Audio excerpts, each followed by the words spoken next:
everybody, Bassocantor here, and today we're taking a look at how to change the spool on a Black+Decker weed trimmer. Now when you're wondering what size to purchase, you can see on the outside of the orange housing it's very clearly labeled, in this case 65 thousandths. Now the first thing you're going to do is remove the housing that covers the spool, and there's two orange tabs that you're going to push. And it's easy to use perhaps your thumb and your middle finger to depress the tabs first. Now it's really incredibly easy to replace the spool. When you use the orange tabs to remove the cap, then you could remove the spool very simply as shown here. You insert the new spool, first threading the line through the little hole, just like this.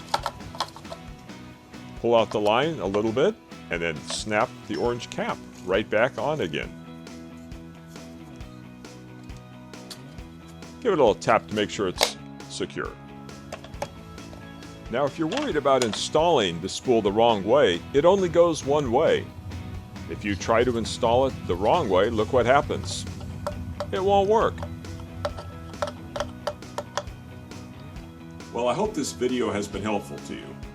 Thanks for watching, everybody.